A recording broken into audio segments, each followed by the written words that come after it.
အားလုံးပဲမင်္ဂလာပါခင်ဗျာကျွန်တော်တို့ရဲ့ဒေါက်တာချင်းကြီး channel ကနေပြန်လဲကြိုဆိုလိုက်ပါတယ်ခင်ဗျာအခုတခါတင်ဆက်ပေးမှာကတော့မင်္ဂလာဦးညမှာဖိုးတကိစီမှာပန်းကိုလွတ်ခံလိုက်ရတဲ့ကရင်မလေးတယောက်ရဲ့ဗီဒီယိုရုပ်သံကိုတင်ဆက်ပေးလိုက်တာပဲဖြစ်ပါတယ်ခင်ဗျာကရင်မလေးကိုယ်တိုင်ဝန်ခံရှင်းပြထားတဲ့ဗီဒီယိုဖိုင်လေးကိုတင်ဆက်ပေးလိုက်တာမင်္ဂလာပါရှင်ကျွန်မတင်တဲ့ဖုတ်ခီမလေး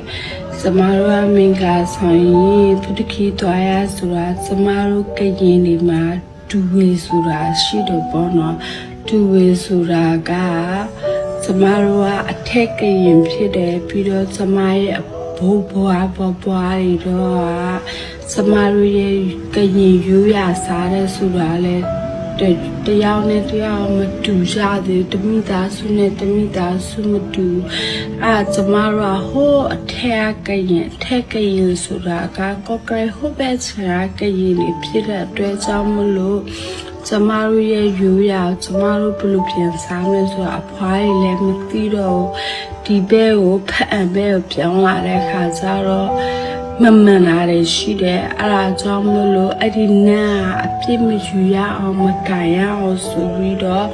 ဖုတ်ခီကိုသူတို့ကအလိုက်တာအဲ့ဒီဒါကိုဖုတ်ခီကိုအလိုက်တော့ကျမတို့ကမင်္ဂလာဆောင်ရင်အုပ်သီးတွေခွဲရတယ်ပြီးတော့ပန်းသစ်ပြီးကျမပြပေးမယ်တိလားပုံလေးလေးလေအဲ့ဒါတွေတင်ရတာတွေရှိတော့ဘောနော်အဲ့ဒါကြောင့်မလို့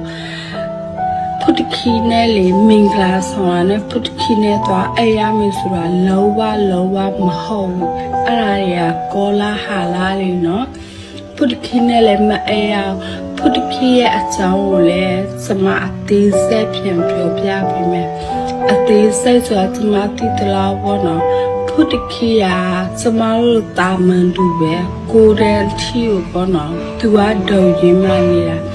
ပြီးတော့သူကိုယ်တည်းလည်းဖြေပြီးတဲ့အချိန်မှာသူ့ကိုခယူလေးလိုမျိုးလာပေးတယ်ကွာပြီးတော့သူ့အိမ်မက်ပဲသူရုပ်တရက်ဒီလိုမျိုးပုံစံဖြစ်သွားတာသူလည်းအရင်ကတောင်မလူငယ်တယောက်ပဲပြီးတော့မှလူဆိုတာကျမတို့မမြင်နိုင်တဲ့အတိတ်ကံကဲဟာသူ့တောင်ဝင်နဲ့သူလာတာဟုတ်တော့အားလုံးသူ့တောင်ဝင်နဲ့သူတွေပဲလာနေရတာပဲစစ်ပူဖြစ်ရတယ်ဆိုတာလည်းပဲတရားသူကကြောင့်ဒီဘွားသူစစ်တိုင်ရတာလေဟုတ်တော့လက်ွက်ထိုးရလူစားအတိတ်ဘွားသူချေပြီးတိုင်ခဲ့လို့ဝါတနာကြောင့်သူကလက်ွက်ထိုးရတာအားလုံးသူကနဲ့သူနဲ့လာတယ်ဒါမဲ့သူရဲ့လို့ရစမတို့လည်းမထိခိုက်ဘူးပြီးတော့သူ့ကိုကိုးကွယ်ပါလို့လည်းသူကလည်းမပြောသွားချင်လဲသွားရတယ်မသွားချင်လဲမသွားနဲ့သူ့ကိုရှစ်ခိုးပါလို့လဲသူဘာမှမပြောသူ့ဘာသူနေတာလေနော်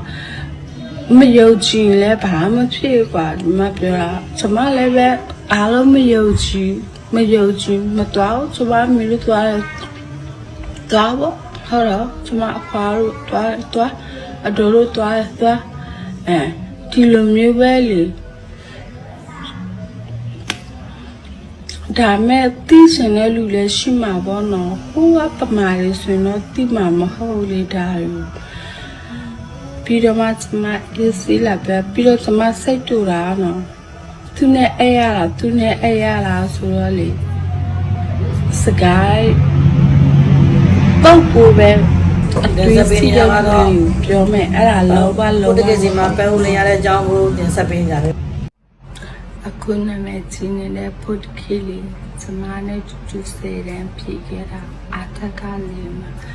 ဒါမဲ့အဲ့ဒီဖုတ်ခီရလေးကျမရဲ့အမေကျမရဲ့အဖ